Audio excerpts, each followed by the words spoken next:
association sportive loi 1901, gérée par son président et son conseil d'administration. Un vieux club de tennis, on l'a évoqué tout à l'heure, mais un parcours historique qui est la Gerna, qui a été labellisé argent par le Muséum national d'histoire naturelle en 2018. Et 5 ans après, on devait repasser par un inventaire de type IQE, refaire l'ensemble des démarches. Et donc, on a inclus le Lotus, qui est ce nouveau parcours de golf, un petit peu tourné vers l'avenir, construit de façon à anticiper toutes les normes environnementales. Donc, aucun matériau venait de plus de 200 km, sauf les tuyaux, le système d'irrigation qu'on ne sait pas faire à moins de 200 km. Mais l'ensemble de ces matériaux-là a été puisé soit à travers les déchets du site, hein, et vous verrez que les habitats, les micro-habitats font partie de ces déchets-là. Et donc, voilà, il fallait inclure 40 hectares maintenant dans ce label, et donc un inventaire IQE sur l'ensemble de ces sites-là. On a essayé de reproduire des notions de paysage, tout ça en s'axant sur notre territoire qui est la Charente-Maritime. Donc, il n'y a qu'un paysage qu'on ne pouvait pas faire venir jusqu'à nous, c'est le cordon littoral. Le reste, on a les marais et on a essayé de restaurer des prairies qu'on appelle chez nous mésophiles ou mésoxérophiles, de la prairie sèche de Charente-Maritime, ce qui était en règle générale l'arrière de la Charente-Maritime avant ce grand bassin agricole qui est devenu une grosse partie de l'ONIS. Hein. Quelqu'un prend la responsabilité de la réponse. Qu'est-ce que la biodiversité? L'ensemble des plantes et des animaux. Et il me manque une partie de la réponse là. Les humains aussi. Alors, c'est des animaux, donc ils étaient dans la réponse. Être dans un biotope naturel. Voilà, il y a une notion de biotope, on pourrait dire habitat ou micro-habitat, parce que les plantes, les animaux, sans ces habitats-là, n'existeraient pas. Hein, sans certaines plantes, sans certaines choses, donc sans certains habitats, sans certaines typicités de sol, la biodiversité sur un site n'existerait pas. Donc la biodiversité, c'est bien sûr l'ensemble du règne du vivant, mais aussi on considère que les habitats qui les abritent font partie de la biodiversité. Une zone humide, une rocaille, un espace forestier, une tourbière, tout ça fait partie de la biodiversité aujourd'hui. Donc nous, en Charente-Maritime, on a, et particulièrement en bord de mer, on a surtout ces 9 habitats qu'on voit très présents. Donc les pierres, vous savez bien qu'on est sur un sol argilo-calcaire majoritairement en Charente-Maritime. On a aussi beaucoup de marais. Je vous parlais de tous ces paysages qu'on avait. Donc, près de l'eau des marais, on va vous le présenter. Dans l'eau des marais aussi. Et on va parler un petit peu de cette première érosion énormissime de la biodiversité inconsciemment faite par Henri IV. On va parler des ronciers parce que c'est pas l'ami de grand monde les ronces, mais c'est un vrai habitat. Les trous d'arbres, le bois mort, comment les reptiles ont besoin d'être aidés aujourd'hui pour recharger leur batterie, et bien sûr la canopée, le sommet des arbres, et pour finir les prairies dont je vous ai déjà donné quelques petites brides. Donc voilà, on considère bien la biodiversité aussi en parlant d'habitat. Si on veut des linicoles sur la plage, il faut une plage. Hein, avec des déchets de chantier, hein, tous ces aménagements-là, hormis l'intérieur de la couronne près du green, l'ensemble de ces pierres-là ont été triées tout au long du chantier pour pouvoir en créer une structure paysagère, mais capable aussi d'héberger un maximum de biodiversité. Donc on y retrouve forcément le lézard du muraille, qui lui pour le moment est pas menacé. Et après l'ensemble des 3 espèces que vous voyez, la musaraigne est hautement menacée aujourd'hui, le triton marbré l'est encore plus que tout, et est une espèce patrimoniale aujourd'hui, et la couleuvre esculade aussi. Et ces 4-là sont présents ici. Ils ont été identifiés par la LPO lors de l'inventaire.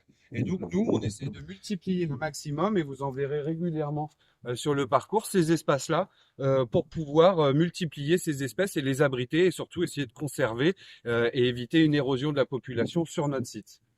Là, c'est vraiment du bon sens. C'est vraiment une frontière entre l'eau et la terre, et ça aussi, c'est un habitat bien particulier. Donc nous, on se contente aujourd'hui de limiter un maximum l'entretien sur ces berges-là pour éviter vraiment de pénaliser, les essences floristiques qui seraient présentes, et puis deux, également toutes les espèces faunistiques qui sont présentes. Donc on sait que tous les juvéniles qui ont grandi dans l'eau, des amphibiens j'allais vous dire les odonates, mais les libellules, ont une zone de transition de vie à ces endroits-là. C'est là où on va voir sortir les exuvies des libellules qui vont s'accrocher à ces plantes-là. Si c'est nettoyé, débroussaillé, pas de libellules. Pas de libellules, énormément de moustiques. Hein, c'est un des plus gros prédateurs naturels de moustiques, la libellule. Ça mange des centaines de moustiques par jour. Voilà, la grenouille en mange aussi un bon paquet. Donc en gommant tous ces espaces-là le long des berges, tel que ça l'était fait avant sur les parcours de golf, ben, on pénalisait le confort du golfeur et les moustiques, et surtout on pénalisait la biodiversité en diminuant la population qui était présente sur ces zones-là. À un moment donné, nos villes ont grandi et il fallait rendre de plus en plus salubres, on va dire, ces zones-là. Donc Henri IV, à cette époque, s'est dit il faut vite virer les eaux et les envoyer le plus rapidement possible à la mer. C'est la première grosse érosion de la biodiversité en Charente-Maritime, c'est-à-dire que il a mis à travers ces canaux qui sillonnaient les zones humides pour les assécher, en relation directement la population juvénile qui était habituée à grandir dans des espaces comme celui-là, pas reliés au milieu naturel, où vraiment les têtards et l'ensemble des juvéniles pouvaient s'épanouir avant d'être en contact avec les gros poissons et l'ensemble des prédateurs. Donc là, aujourd'hui, nous, ce qu'on essaye de faire, c'est d'inverser cette tendance sur ce site-là. Et toutes les mares, tout ce qu'on a créé, aussi petites ou aussi grandes que soit, ne sont jamais reliées avec le milieu naturel et ces grands canaux pour éviter aux prédateurs d'être présents. Deuxième chose super importante, c'est que les marais, ils suivent les saisons. Donc, ils chargent très très fort en hiver et ils déchargent aussi et ils sèchent en été. Le but, c'était de recréer ce phénomène parce que les animaux, dans leur physiologie, cherchent ce genre d'habitat. Aussi bien les linicoles pour l'avifaune que pour les amphibiens qui, eux, veulent avoir des têtards forcés d'aller rayonner par une eau qui baisse au fur et à mesure de la saison. Donc voilà, aujourd'hui, nous, on essaye de pallier à ce qui a été fait sans le savoir, bien sûr, à cette époque-là, parce que le but, c'était de sécuriser les populations qui étaient menacées par diverses maladies. Deuxième chose qu'il faut faire aujourd'hui, qui n'est pas forcément faite partout, c'est lutter sur ce qu'on entend de plus en plus, les espèces exotiques envahissantes. Et là, on a mis 3 variétés. Une variété bien particulière, qui est un crustacé, l'écrevisse de Louisiane, qui est un ravage pour nos zones humides. Et après, 2 espèces floristiques qui, elles aussi, occupent énormément la place et empêchent les plantes endémiques de ces zones-là de continuer à s'épanouir correctement. Donc voilà, l'écrevisse de Louisiane par exemple, elle mange la totalité des algues et des plantes qu'on peut trouver dans les zones d'eau, et donc plus de plantes, plus de nourriture pour un tas d'autres espèces. Un espace assez grand. Donc tous les ans, on va faucher une partie en alternant celle-là, en alternant sur du zonage, mais aussi en alternant les périodes de fauche. Cette partie-là a été fauchée au mois de septembre, cette partie-là sera fauchée fin juin. Et l'année d'après, et ainsi de suite, on ne fauchera qu'une seule moitié de cette parcelle pour toujours, conserver la possibilité d'habitat, et en plus, on fauche très très haut. Deuxième chose qu'on verra, mais ça je vous en parlerai un petit peu plus loin. Donc voilà un exemple de gestion de prairie tel que il faudrait le garder aujourd'hui. Et les hérons? Les hérons, ils sont présents. Alors là, il y en a beaucoup moins en ce moment, mais ils sont... Ah oh là là, on va aller voir une héronnière même. Vous n'utilisez pas les animaux? Alors pas d'éco-pâturage, pas d'éco-pâturage, et je vous expliquer pourquoi. L'éco-pâturage, il faut faire attention à une chose. La typicité d'un sol fait la typicité des fleurs qui s'y trouvent ou des plantes qui s'y trouvent. L'éco-pâturage pose un problème, c'est-à-dire que le mouton peut manger à peu près beaucoup de choses qui passent. Et deuxième chose, il a cette capacité à enrichir les sols. Si on enrichit trop un sol, on va changer sa texture, et en changeant sa texture, certaines plantes ne s'y plairont plus. Donc nous, c'est pour ça qu'on pratique la fauche exportée. En plus de pas faire d'éco-pâturage, on exporte tout ce qu'on dit pour éviter d'enrichir à long terme. Donc on ne broie pas, on ne tombe pas, on fauche et on exporte la matière organique pour éviter d'enrichir les sols et changer la typicité de celui-ci pour garder les plantes qui s'épanouissent sur un sol légèrement salé et pauvre en matière organique. On sait que l'agriculture, les puits, ils ont une capacité à générer énormément de graines. Donc c'est vrai que c'est pas ce qu'on préférait avoir ni dans ces jardins ni dans ces champs. Malheureusement, c'est un vrai réservoir de biodiversité lui aussi. On parlait de mellifères. Voilà une fleur ultra mellifère, le roncier. Et on voit bien qu'à partir du moment où il est en fleurs, papillons, tout le monde est dessus, quoi. Donc voilà. Et deuxième chose, ces fruits produisent quand même relativement, peu importe les conditions. Alors certes, les mûres sont plus petites quand il n'a pas beaucoup plu, mais il y a constamment des fruits sur toutes les années. Et souvent, comme je vous l'ai indiqué en bas, c'est un corridor. Les ronces relient certains végétaux et et donc permettent à certains animaux, et là on va plutôt viser certaines sauterelles qui sont vraiment à l'aise, le phasme, je ne sais pas si vous connaissez Oui. aussi, et puis les chevreuils qui raffolent aussi des jeunes pousses de ronciers et qui sont souvent à abriter sous les ronciers les juvéniles. Donc voilà aussi. Il y en a des chevreuils là, Oui, beaucoup. oui, on a des sangliers et tout ça, mais Sanglier. je vous expliquerai que les sangliers sur le lotus sont pas nos ennemis parce qu'on leur a créé leur zone privilégiée. Sur la Gerna, ils grattent un petit peu nos gazons, mais ici, on leur a prévu des zones où ils préfèrent aller se rouler un peu dans la boue, fouiner, plutôt que de chercher sous des gazons. Donc ça aussi, ça se réfléchit. Infrason qui nous permet d'enregistrer les sons, les cris de détection de la chauve-souris, et à travers vraiment les gammes d'ultrasons produits, on peut identifier les espèces. Donc on est venu, on a fait 4 visites nocturnes pour pouvoir identifier la présence de ces 4 espèces sur notre site. On se souvient, la biodiversité, c'est des animaux, des plantes, mais aussi de l'habitat. Elle aussi est fortement menacée à cause des habitats menacés. On sait qu'on a énormément coupé les haies qui étaient historiquement chez nous porteuses de têtards, d'arbres têtards. Beaucoup de frênes. On coupait le sommet de ces arbres-là pour en faire du bois de chauffage et en garder un tronc qui grossissait au fur et à mesure du temps. Et dans ce tronc, souvent, étant donné qu'on coupait les branches du haut, se créaient des cavités qui étaient vraiment l'habitat privilégié des chiroptères, enfin des chauves-souris, en Charente-Maritime. Marais Poitevin, tout ça, a énormément de coupes, énormément de réduction de l'espace de ces têtards-là. Donc nous, on voulait vraiment montrer aussi que c'était un habitat charentais qui abritait des espèces bien particulières. Et là, les 4 sont pareils, hautement menacées, peut-être un petit peu moins la pipistrelle, mais en tout cas celle de Cunlé, la noctule de Lester l'est aussi, et la sérotine est vraiment, elle, en danger. Donc voilà, c'est important. C'est aussi qu'on peut trouver avec l'éducation, c'est-à-dire que la dipole y trouve un plaisir, le pivert particulièrement, parce que c'est des bois qui commencent à être un petit peu altérés, aussi bien par des mycéliums que par certains insectes.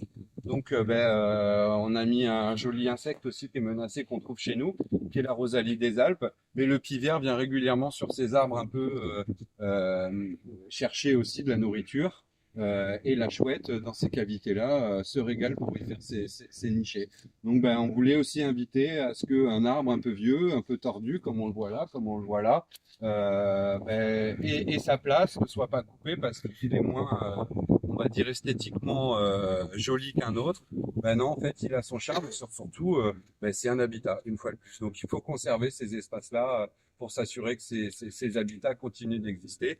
Un habitat, une espèce. En l'enlevant, la rosalie des Alpes serait rapidement menacée aussi. Là, on est sur une visite avec des panneaux créés pour une visite bien particulière, mais sur nos parcours, on invite souvent nos golfeurs à participer eux aussi, à travers des gestes, à travers des habitudes, à protéger la biodiversité de notre site. Lui, au bout d'un moment, être assimilé. On parlait des insectes xylophages, mais les champignons sont les champions du monde de la décomposition. L'abeille charpentière y trouve, elle, la possibilité d'aller faire un trou dans ces arbres un peu plus meubles et d'y mettre sa progéniture. Et puis certains insectes aussi en profusion. On retrouve un petit peu la notion d'habitat du muret en pierre sèche, mais avec du bois. Le bois abrite d'autres espèces et à ce moment-là, on protège encore une autre variété d'insectes ou clairement aussi de champignons, parce que les champignons, sans matière végétale à décomposer, ils sont un petit peu perdus. Et les gendarmes, ils sont pas en perdition, les gendarmes. Non, pas encore. Mais la vitesse où ça va, là, je suis un peu inquiet. Donc voilà, on a aussi tout ce qu'on évoquait tout à l'heure. La rosalie des Alpes était un bon exemple. Les scarabées xylophages, on en a aussi énormément. Et puis un des rares crustacés terrestres, c'est un crustacé cloporte. Donc c'était plutôt sympa de le mettre quand on est seul comme ça dans son coin et dans son espèce. À le mettre parce que les gens ne le considèrent pas trop. Et puis voilà un nouveau mammifère rentré en voie d'extinction depuis cette année. C'est le hérisson, le copain de nos jardins qu'on a longtemps vu et revu. Le hérisson, ça y est menacé. Donc ce qui n'est pas un excellent indicateur de santé de nos espaces verts en règle générale. Donc voilà, aujourd'hui le bois mort il a un vrai sens. Donc nous, tout ce qui est coupé, On pourrait se dire que on brûle tout, non, on brûle pas, on le met pas tout dans la cheminée. Et comme vous le voyez, on en conserve un maximum. Cet abri-là, il est un petit peu plus loin, parce que l'ensemble des photos sont de notre site, hein, faut le savoir. Et donc, on a fait des pochoirs, comme vous l'avez vu régulièrement sur des pierres, pour indiquer que on a mis un abri à hérissons dedans pour favoriser aussi leur bien-être.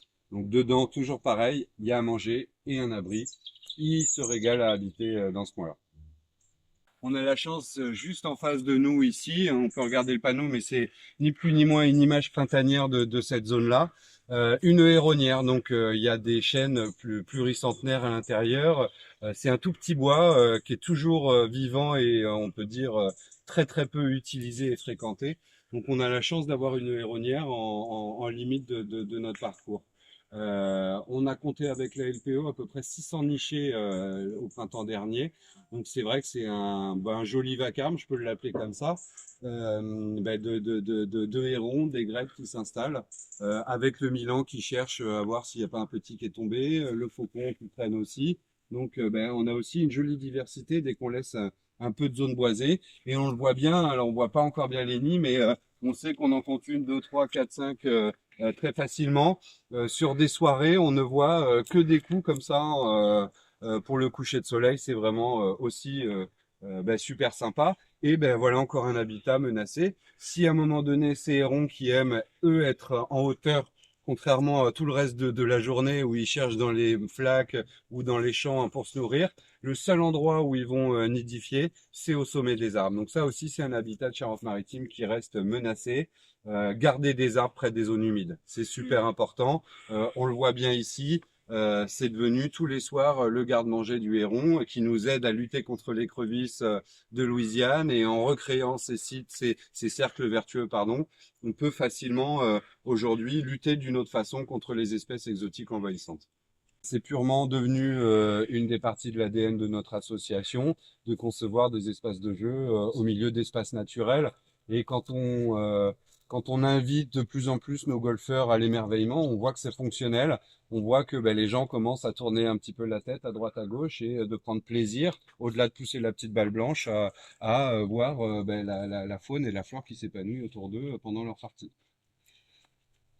Des espaces naturels de Nouvelle-Aquitaine et on s'est inclus dans un programme qui s'appelle Pique ta graine. Donc Pique ta graine, c'est le conservatoire qui porte le programme. Ils ont un tracteur, une petite machine qui permet d'aller brosser des espaces naturels dont ils ont la conservation, donc les marais d'Yves, le nord de La Rochelle ou toutes ces zones-là qui sont protégées depuis de très très nombreuses années et qui ont encore la chance d'avoir la typicité prairiale de Charente-Maritime. Ces graines-là sont séchées, elles sont triées pour éviter d'avoir trop de paille dedans. On fait ensuite une préparation nous du sol partout où on a défini que ça serait des prairies, où le sol est adapté pour en faire ces prairies-là.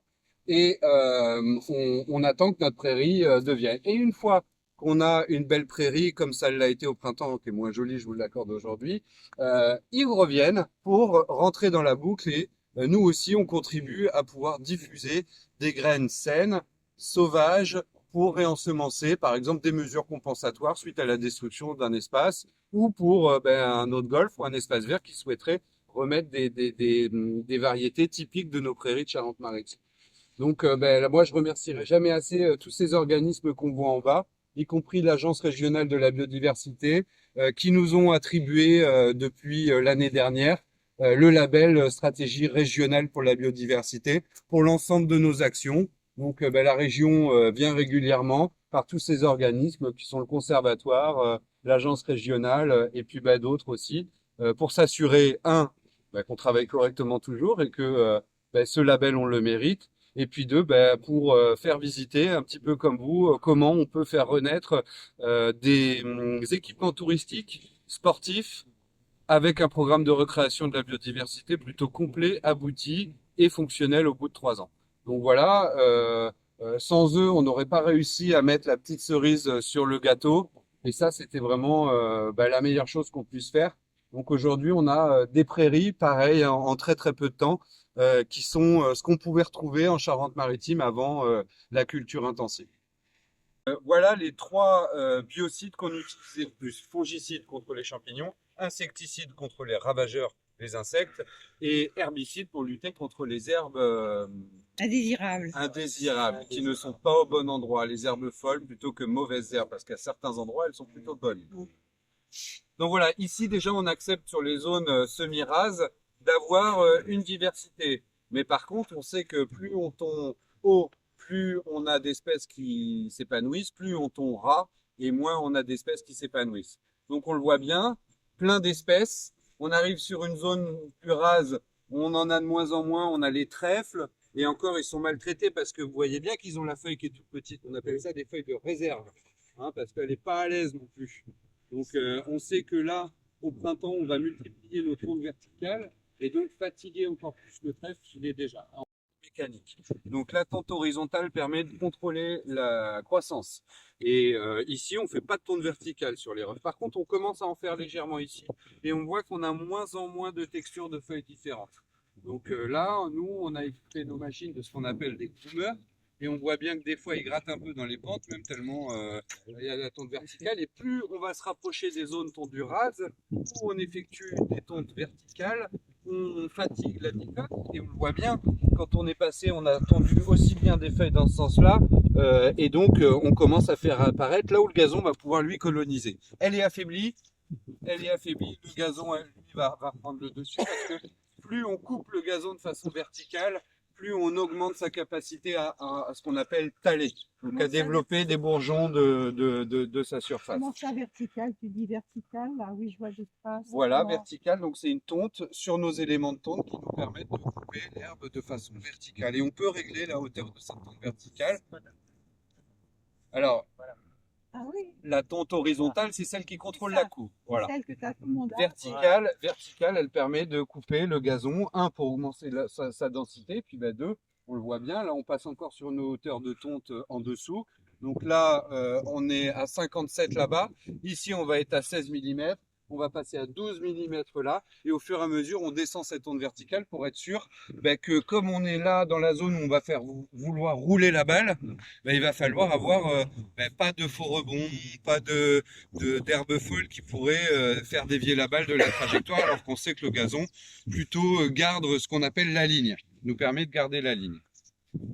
Donc voilà, et après, mes jardiniers, ils ont sur leur tondeuse aussi, dès qu'ils voient sur le green une mauvaise herbe, ils l'enlèvent aussi. Hein, ils descendent de la tondeuse et ils l'enlèvent. Donc voilà pour comment on a remplacé l'herbicide. Maintenant, on va s'intéresser à chose qu'on ne pourra pas constater vraiment, mais c'est l'insecticide. Comment on a enlevé les insectes. Nous, notre principal ravageur dans le golfe, c'est la tipule. Donc c'est un petit ver gris dont vous ne connaissez pas l'existence. Par contre, vous connaissez sa forme adulte. Et donc c'est un espèce d'énorme moustique complètement désorganisé que tout le monde appelle le cousin. Le cousin. Voilà. Donc le cousin, sa larve, c'est un ravageur des gazons. Et comme dans l'agriculture, on a une homogénéité d'espèces présentes, forcément les ravageurs se multiplient. Et donc comment on lutte plutôt que de mettre un produit chimique de synthèse? On a trouvé, alors pas nous, mais une entreprise qui s'appelle Cooper, qui était son ravageur. Un petit peu comme la coccinelle et le puceron en fait. Donc nous, c'est un nématode, c'est un ver qui est microscopique qu'on reçoit en gelée, qu'on met dans nos cuves tièdes, avec de l'eau tiède parce qu'il n'aime pas forcément l'eau très fraîche. Il aime surtout pas, comme c'est un organisme du sol, les UV. Donc on l'applique le soir, on arrose légèrement pour faire descendre cette population dans le sol et lui après va aller parasiter ces tipules-là. Donc voilà comment on a remplacé l'insecticide, qui est le seul problème, c'était ce petit ver-là. Et après, là où on a le plus gros problème aujourd'hui, et avancer un petit peu pour voir à quel point un champignon, c'est pas que ce qu'on mange, c'est pas que sa forme reproductive qu'on appelle un thalle et qui est le champignon tel qu'on le connaît. Nous, on est face à des champignons cryptogamiques, donc qui n'ont pas cette façon de reproduction de vraiment champignons, donc qui portent des spores sur des mycéliums. Et voilà les ravages que peut faire un champignon aujourd'hui. Et là, on n'a pas de solution pour ne pas le faire impacter nos surfaces. Elle n'existe pas. Par contre, on sait la freiner de façon ultra conséquente. Et donc, ça s'appelle pas une lutte alternative comme le puceron et la coccinelle, mais plutôt une lutte par l'occupation. On a trouvé, et une boîte qui s'appelle Biophytotech canadienne, a trouvé un spore de champignon qui occupait la place. Un champignon donc qui occupe la place et qui laisse pas la place à l'autre pathogène. Hein, donc on sait qu'il peut s'installer quand même, mais de façon plus douce que si on avait rien mis sur les gazons, pas implanté ce champignon dans nos sols. Et donc là, il y aurait qu'une solution, c'est très vite sortir un fongicide de synthèse.